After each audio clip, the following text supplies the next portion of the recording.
Yes, beta. So today we are going to start new chapter, chapter number 20, preparations of financial statements of companies. Company के जब हमें financial statements बनाने होते हैं तो वो कैसे बनते हैं। इंपॉर्टेंट चैप्टर है, अच्छे से इसको कवर अप करें। फाइनेंशियल स्टेटमेंट्स ऑफ कंपनीज, इस चैप्टर के अंदर क्या चीजें दी है तो कि कंपनी को जब अपने फाइनेंशियल स्टेटमेंट्स बनाने होते हैं तो कैसे बनाए जाते हैं, वो चीजें इसके अंदर कवर अप है। इस चैप्टर को स्टार्ट करने से पहले, बिफोर स्टार्टिंग दिस चैप्टर, हम एक बार इसमें ये देख लें तो कि क्वेश्चंस किस तरह के पुटअप हमारे होते हैं इस चैप्टर में से।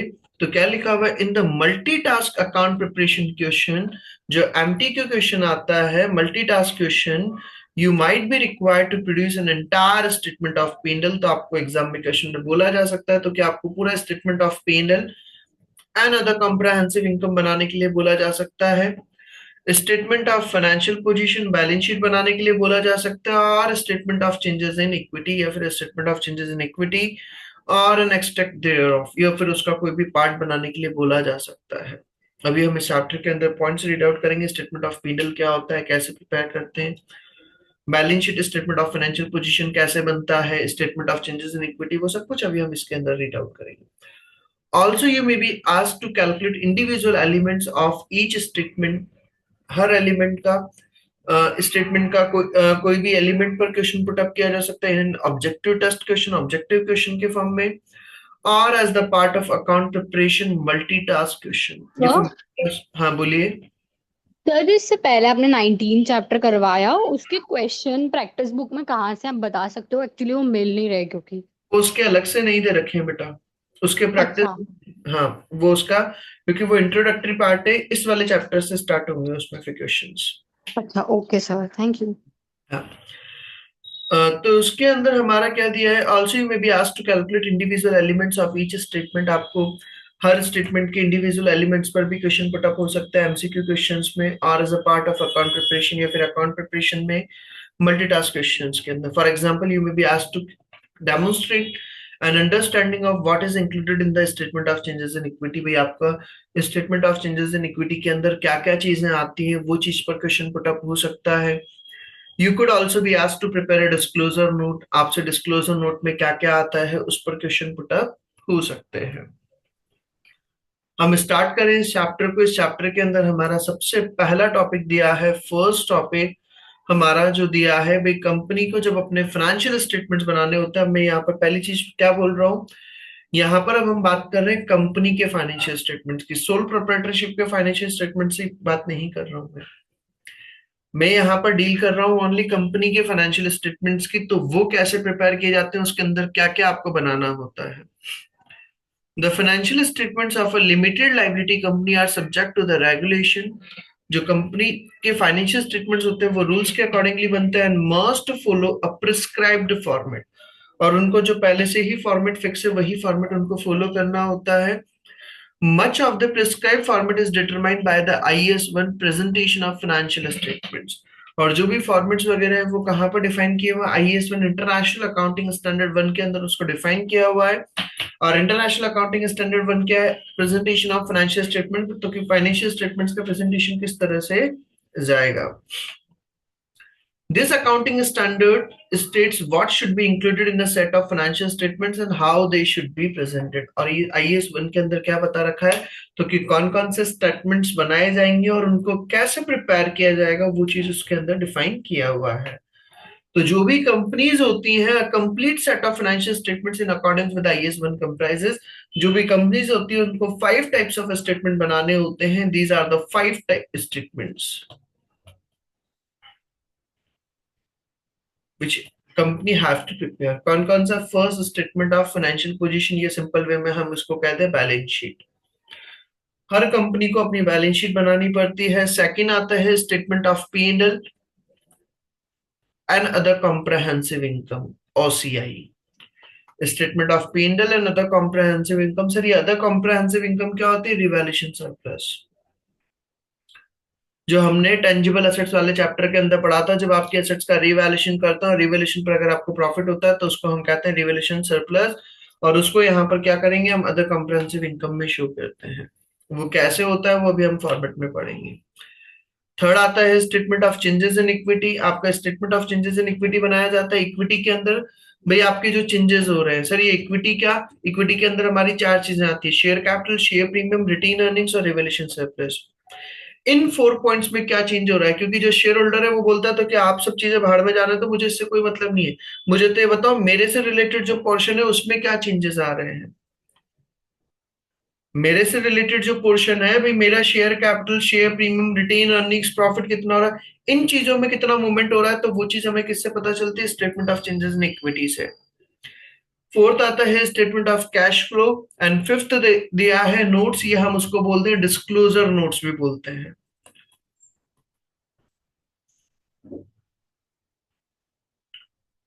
जो अपन ने अलग अलग चैप्टर्स में पढ़ा है, लाइक टेंजिबल एसेट्स अपन ने चैप्टर पढ़ा था, उसमें अपन ने लास्ट टॉपिक पढ़ा था डिस्क्लोजर नोट्स, भाई कंपनी को, ऑर्गेनाइजेशन को क्या क्या डिस्क्लोज करना होता है। इनटेंजिबल एसेट्स पढ़ा, उसके अंदर अपन ने पढ़ा डिस्क्लोजर नोट्स, तो वो notes comprising a summary of significant accounting policies and other explanatory notes, जिसके अंदर हम पॉलिसीज वगैरह और एक्सप्लेनेटरी नोट्स वगैरह वो सब कुछ मेंशन करते हैं। तो बेसिकली याद रखिएगा, कंपनी के जो फाइनेंशियल स्टेटमेंट्स है वो कहाँ पर डिफाइन किया हुआ है, आईएएस 1 के अंदर डिफाइन किया हुआ है, प्रेजेंटेशन ऑफ फाइनेंशियल स्टेटमेंट्स। और जिसके अंदर कितने फाइनेंशियल स्टेटमेंट्स है हमारे, 5।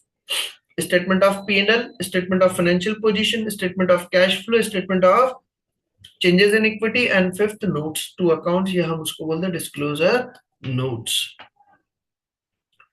यहां तक की बात क्लियर। Yes sir. ये काम का नहीं है, नीचे का ये क्या लिखा हुआ है। इसके बाद में फिर हम आते हैं directly pro forma financial statements. Financial statements का परफॉर्मा कैसा बनता है, किस तरह से इसको ड्रॉ किया जाता है, तो वही जो फाइनेंशियल स्टेटमेंट्स का फॉर्मेट होता है बेटा कंपनी का, वो सेम एज सोल प्रोप्राइटरशिप के फाइनेंशियल स्टेटमेंट की तरह बनता है। सेम एज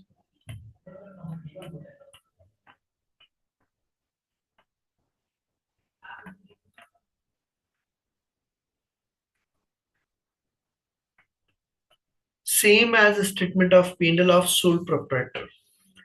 जो सोल प्रोप्राइटर होता है उसका जो स्टेटमेंट पी&एल बनता है वैसे के वैसे ही आपका क्या बनता है, सेम उसी मैनर में आपका क्या बनता है बेटा, कंपनी का स्टेटमेंट ऑफ पी&एल बनता है। There is no change. वही आप देखें, सबसे पहले वही रेवेन्यू लिखा, कॉस्ट ऑफ सेल्स माइनस करेंगे, कॉस्ट ऑफ सेल्स कैलकुलेट करने का वही सेम पैटर्न रहेगा, वही opening inventory plus purchase plus direct expense minus closing inventory. Gross profit आ गया, अदर इनकम जो भी होगी वो मेंशन कर देंगे, जो भी एक्सपेंसेस हुए अदर एक्सपेंसेस इनडायरेक्ट एक्सपेंसेस वो सारे मेंशन माइनस कर दिए। आपका रिमेनिंग फिगर आ गया प्रॉफिट बिफोर टैक्स, उसमें से टैक्स माइनस कर दिया, प्रॉफिट फॉर द ईयर। ये हमारा क्या बन गया, statement of P and L. Next point आता है हमारा statement of financial position. Statement of financial position जो है वो भी सेम है except equity. Balance sheet also same, SOFP of company also similar to SOFP of sole proprietor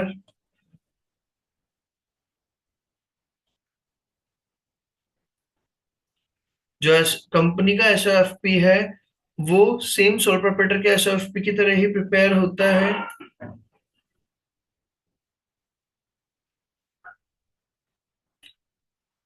accept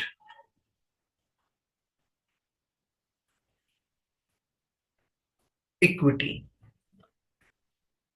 in company एसओएफपी, company की जब आप एसओएफपी बनाते हैं under equity section,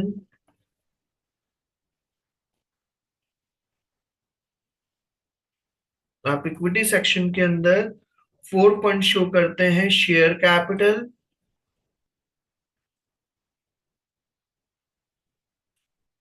share premium,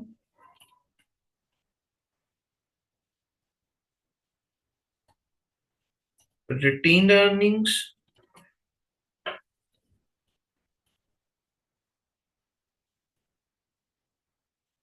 and fourth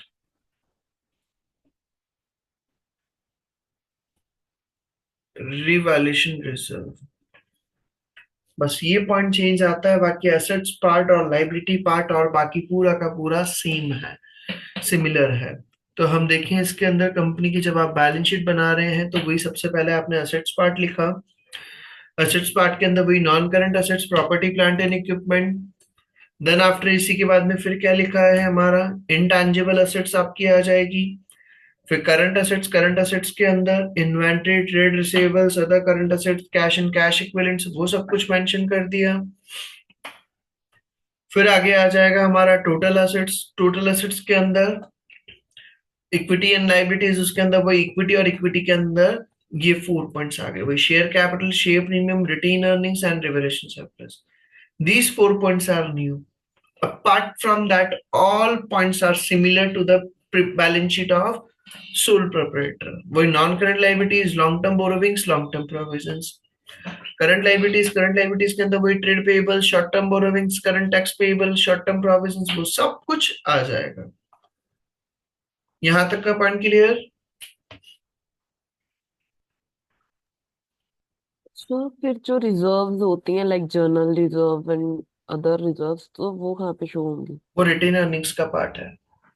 okay वो सब कुछ रिटेन अर्निंग्स के अंदर आते हैं, जो भी रिजर्व्स हैं। Sir. Not that according to the IAS 1, a liability should be classified as current liability when it is due to be settled within 12 month of the year. Simple सा आपको पता है, जो भी लाइबिलिटीज को आप 1 ईयर के अंदर अंदर सेटल कर देते हैं तो उसको हम करंट लाइबिलिटी कहेंगे।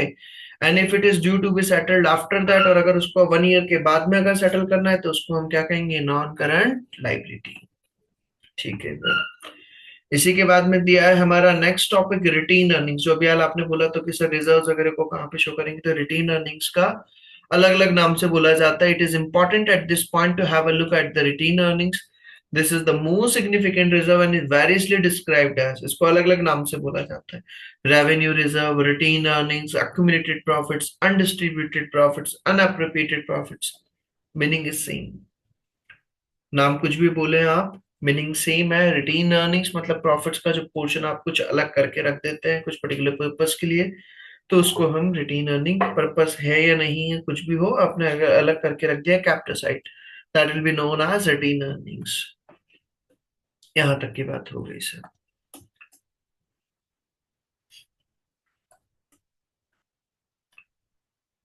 ये पॉइंट हमारा हो गया, रिटेन अर्निंग्स का पॉइंट हो गया। इसके बाद में फिर दिया ये वाला पेज, ये अभी हम बाद में रीड आउट करेंगे। अब आगे आते हैं हम, इसी के बाद में नेक्स्ट टॉपिक हमारा आता है statement of penal and other comprehensive income. अभी तक मैंने आपको क्या क्या समझा दिया है बेटा? कंपनी की फाइनेंशियल स्टेटमेंट्स में क्या क्या बनाए जाते हैं, तो 5 फाइनेंशियल स्टेटमेंट्स बनाए जाते हैं। कहाँ पर डिफाइन किया हुआ, IAS 1 के अंदर, वो चीज पढ़ लिया हमने। फिर उसके बाद में स्टेटमेंट ऑफ पीनल कैसे बनता है वो बता दिया मैंने। स्टेटमेंट ऑफ फाइनेंशियल पोजीशन कैसे बनता है वो भी चीज मैंने बता दिया। अब हम आ रहे हैं नेक्स्ट टॉपिक पर, statement of PNL and other comprehensive income. Statement of PNL and other comprehensive income वो कैसे बनाया जाता है? Statement of PNL and other comprehensive income क्या लिखा हुआ है? IAS 1 international accounting standard 1 requires financial statement to include a statement of P&L and other comprehensive income। Normally आप क्या होता है बेटा, स्टेटमेंट ऑफ पीनल के अंदर क्या करते हैं, जो आपके रियलाइज गेन वगैरह होते हैं, जो रियलाइज गेन होता है, रियलाइज जो आपको एक्चुअल में रियलाइज हो चुका है, उन गेन लॉसेस वगैरह को तो हम कहाँ पे शो करते हैं, इनकम या एक्सपेंसेस के फॉर्म में हम क्या करते हैं, स्टेटमेंट ऑफ पीनल के अंदर शो किया जाता है। उनको हम कहाँ पे शो करते हैं, स्टेटमेंट ऑफ पीनल के अंदर। और जो हमारे अनरियलाइज गेन और लॉसेस होते हैं, और जो हमारे अनरियलाइज गेन और लॉसेस वगैरह होते हैं, ये गलत लिखा हुआ है आपको।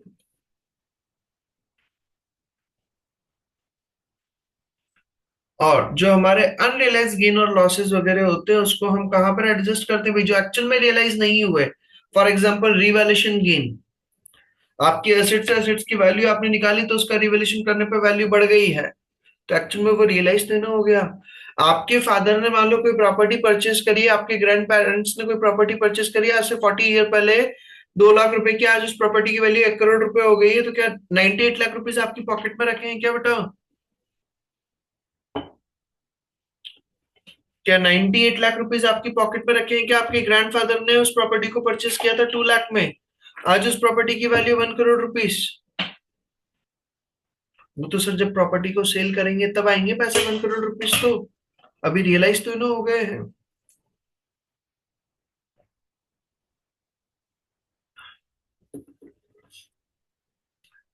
तो बेसिकली मैं क्या बोल रहा हूँ पॉइंट, तो कि हमारा जो रियलाइज गेन और लॉसेस वगैरह होते हैं उसको तो हम कहाँ पे शो करते हैं? स्टेटमेंट ऑफ पीएनएल के अंदर।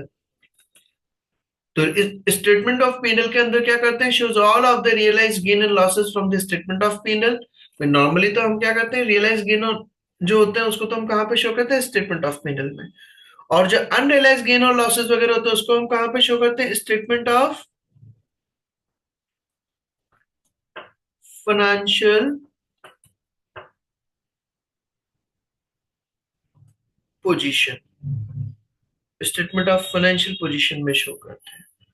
और जब दोनों को मर्ज कर दिया जाता है तो उस स्टेटमेंट को हम बोलते हैं statement of PNL and other comprehensive income, SPLOCI इसका short form. SPLOCI, in this statement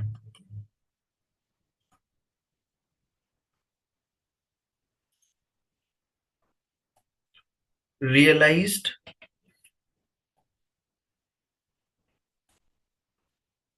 and unrealized gain or loss will be shown। Realize और अनरियलाइज प्रॉफिट्स और लॉसेस को इसके अंदर शो किया जाता है इन कंबाइंड फॉर्म।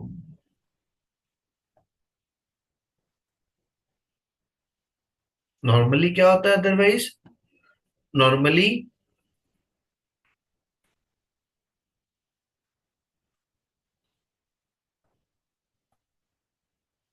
हमारे जो रियलाइज गेन और लॉसेस होते हैं उनको हम कहाँ पे करते हैं? शो करा जाता है in statement of PNL. And unrealise gain और लॉसेस को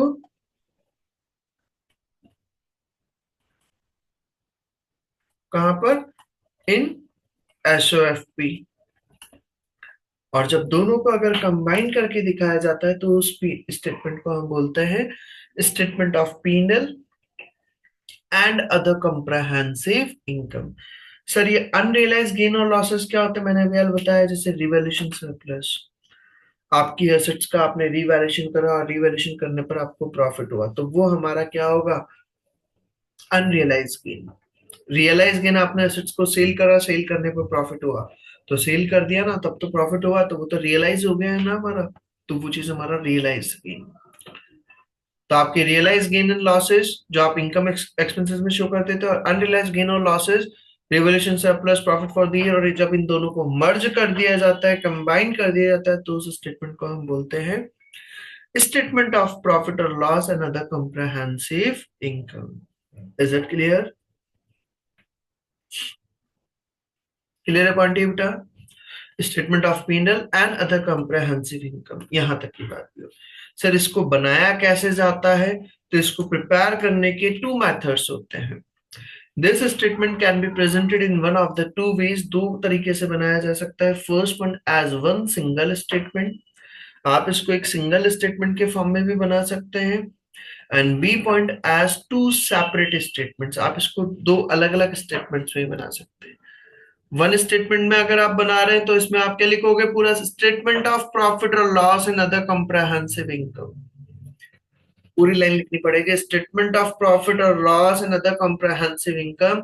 और वही हमने सबसे पहले तो स्टेटमेंट ऑफ पीएनएल बना दिया, वही revenue, cost of sales, gross profit, other income. Finance cost वगैरह वो सब कुछ लिखा, profit before tax, income tax, profit for the year, और उसी के नीचे हेडिंग डाल दिया एक और, अदर कॉम्प्रहेंसिव इनकम कनेक्टिंग में।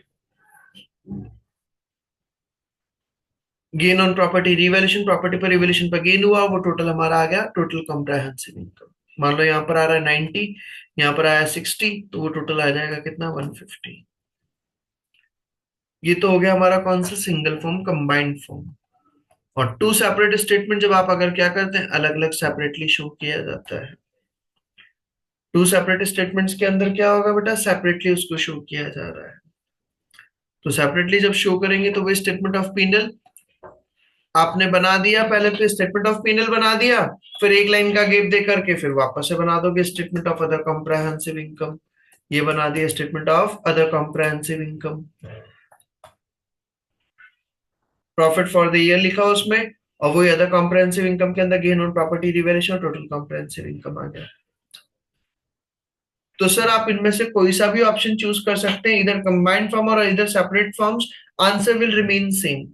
क्योंकि इसमें भी क्या हो रहा है, आप अगर सेपरेट फॉर्म में बना रहे हैं तो यहाँ पर आपका प्रॉफिट आ गया 90, फिर इसको जब यहाँ पर लिखोगे द कॉम्प्रहेंसिव इनकम में, तो प्रॉफिट फॉर द ईयर 90 और फिर यहाँ पर आया 60, तो अल्टीमेटली टोटल कॉम्प्रहेंसिव इनकम तो 150 बोल रहा है। तो आप चाहे कंबाइंड फॉर्म में बनाए चाहे सेपरेट स्टेटमेंट्स के फॉर्म में बनाए, उससे कोई फर्क नहीं पड़ता, आप कोई सा भी ऑप्शन यूज कर सकते हैं। क्लियर पॉइंट यहाँ तक? फिर मैं क्या बोल रहा हूँ, statement of PNL comprehensive income को हम कंबाइंड फॉर्म में भी बना सकते हैं। स्टेटमेंट ऑफ पीनल बनाया, उसी के नीचे अदर कॉम्प्रहेंसिव इनकम बना दी, शो कर दिया।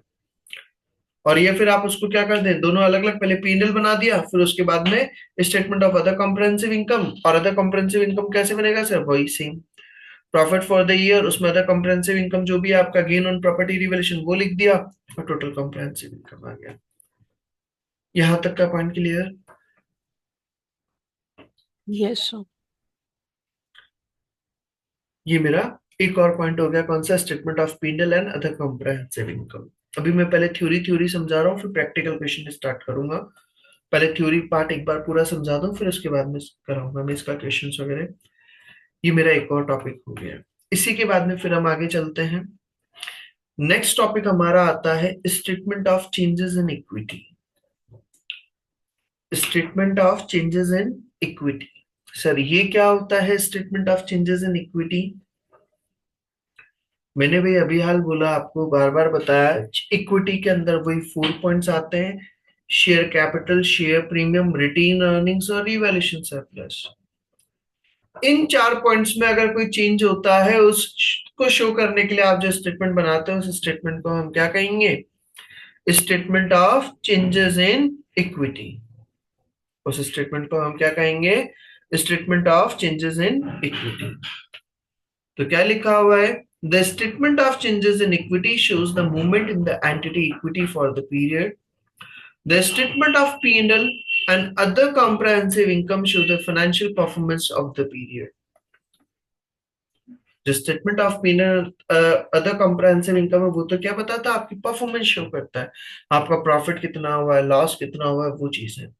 The statement of changes in equity links with the result of the transactions with the owners of the business. और जो statement of changes in equity वो किससे रिलेटेड ट्रांजेक्शन्स बताता है, जो ऑनर है उनसे रिलेटेड ट्रांजेक्शन्स का जो मूवमेंट होता है, वो चीज कौन शो करता है, statement of changes in equity with the owners of the business such as share issue, company ने शेयर इशू करे तो कितना इम्पैक्ट आया, डिविडेंड दिया तो कितना इम्पैक्ट आया, तो वो चीजें किसके अंदर आती है, statement of changes in equity के अंदर आता है। मतलब इन शॉर्ट अगर मैं कहूं तो कंपनी की इक्विटी में अगर कोई भी चेंज आता है जिनसे कंपनी की इक्विटी पर अगर इम्पैक्ट आएगा, फॉर एग्जांपल कंपनी ने डिविडेंड दिया, कंपनी ने मान लो रिवैल्यूएशन पर प्रॉफिट हुआ, कंपनी ने बोनस शेयर इशू करे, तो वो सब चीजों में क्या होगा, आपका statement of changes in equity में उसको ट्रीट किया जाता है। तो इसका फॉर्मेट कैसा बनता है, A statement of changes in equity might look like this: share capital, share premium, retained earnings और revaluation surplus। सबसे पहले वही हमारा ओपनिंग बैलेंस मेंशन कर दिया 31 मार्च का, चारों का। शेयर कैपिटल अगर आपने मान लो इश्यू करा तो वही शेयर कैपिटल में प्लस हो जाएगा, अगर कंपनी ने प्रीमियम पर इश्यू करे तो प्रीमियम में ऐड हो जाएगा। कंपनी ने डिविडेंड अगर दिया तो डिविडेंड दोगे तो क्या होगा, आपका प्रॉफिट रिड्यूस होगा, तो रिटेन अर्निंग्स में से माइनस कर दिया। टोटल कंप्रहेंसिव इनकम, आपने कोई भी एसेट्स का रीवैल्यूएशन वगैरह करा, उसके कारण आपको अगर कोई भी बेनिफिट वगैरह हुआ है तो कॉम्प्रहेंसिव इनकम, और कोई भी इनकम वगैरह तो रिटेन अर्निंग्स में आ जाएगा, रीवैल्यूएशन सरप्लस में चला जाएगा। जो भी आपके प्रॉफिट्स वगैरह हुए हैं, आपने स्टेटमेंट ऑफ P&L बनाया तो उससे भी करंट ईयर में प्रॉफिट्स वगैरह कितना हुआ तो वो चीज शो कर देंगे। Transfer to retain earnings, revaluation surplus से आप रिटेन अर्निंग्स में ट्रांसफर कर रहे हैं, रीवैल्यूएशन से आप रिटेन अर्निंग्स में अगर अमाउंट ट्रांसफर कर रहे हैं, जो अपन ने पढ़ा था उसके अंदर क्या कहते हैं, टेंजिबल नॉन करंट एसेट्स के अंदर एसेट्स का आपने रिवैल्यूएशन वगैरह करा, और उस केस में आप अगर रिवैल्यूएशन सरप्लस से रिटेन अर्निंग्स में अमाउंट ट्रांसफर करते हैं तो रिवैल्यूएशन सरप्लस तो क्या हो जाएगा, कम हो जाएगा, और रिटेन अर्निंग्स इंक्रीज होगा। तो देखो उन्होंने रिवैल्यूएशन सरप्लस में से माइनस कर दिया और रिटेन अर्निंग्स में क्या कर दिया, प्लस कर दिया। तो मतलब कि इन चारों पॉइंट्स में जो भी मूवमेंट आएगा तो वो सारा कहां पर शो करेंगे हम, statement of changes in equity के अंदर। The transfer from the revaluation surplus to the retained earnings above is allowed by IAS 60 under the two different circumstances। दो situations में ट्रांसफर होता है रिवैल्यूएशन सरप्लस से रिटेन्ड अर्निंग्स में, और ये दोनों पॉइंट में पढ़ा भी चुका हूं।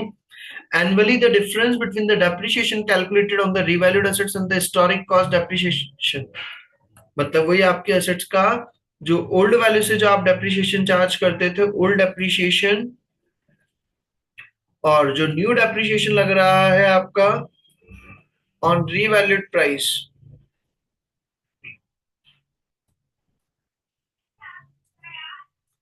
ओल्ड डेप्रिसिएशन हम लगाते थे किस पर, ऑन हिस्टोरिकल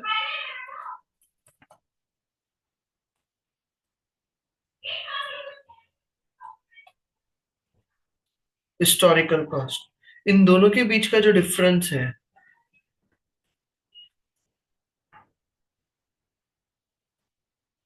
इन दोनों के बीच का जो डिफरेंस है उसको हम क्या कहते हैं, एक्सेस डेप्रिसिएशन।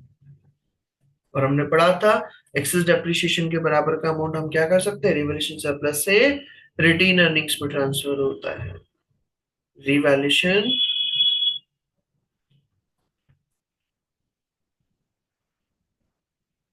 ट्रांसफर किया जाता है रिवैल्यूएशन सरप्लस से रिटेन अर्निंग्स में।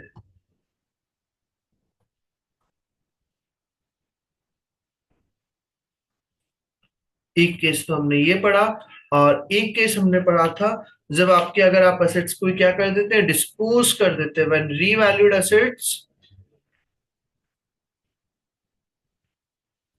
डिस्पोज, जब आप अगर उसको क्या कर देते हैं बेटा, डिस्पोज कर दिया जाता है, सेल अगर कर दिया जाता है, तो सेल करने के बाद में then after disposal amount of revaluation surplus will be transferred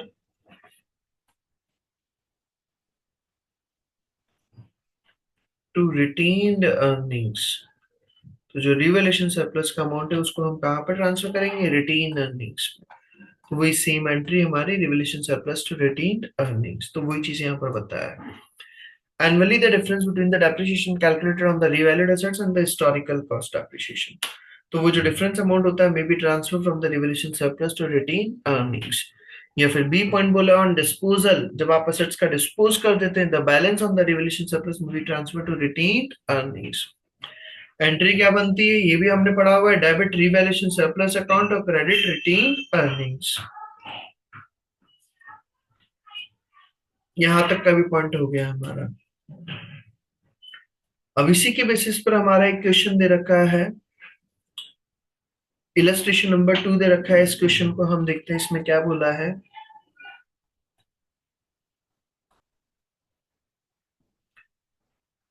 Brian company buy property on 1 January 2011 for $1 lakh. उन्होंने क्या करा बेटा, 1 जनवरी 2011 को प्रॉपर्टी परचेस करा, कितने पर, $1 लाख में। The property is to be depreciated on a straight line method. आप डेप्रिशिएशन लगाते हैं कौन से मेथड से, स्ट्रेट लाइन मेथड से, और उसकी लाइफ बता दी है कितनी है, 50 years useful life. On 31st December 2015, the property is revalued to $1,35,000.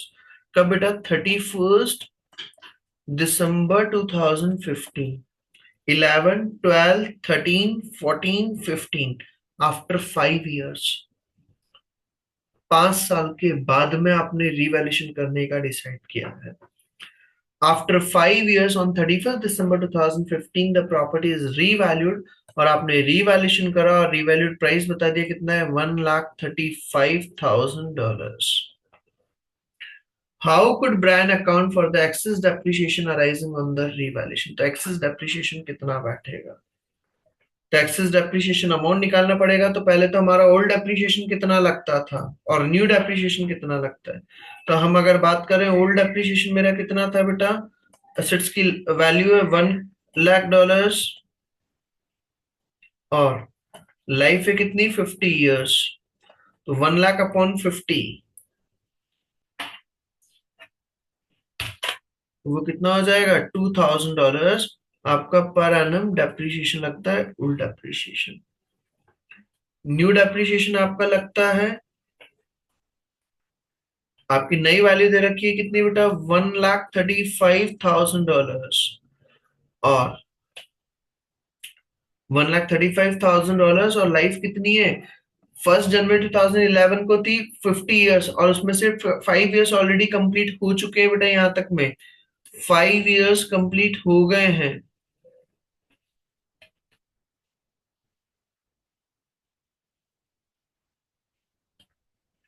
तो 1,35,000 अपॉन 45 years,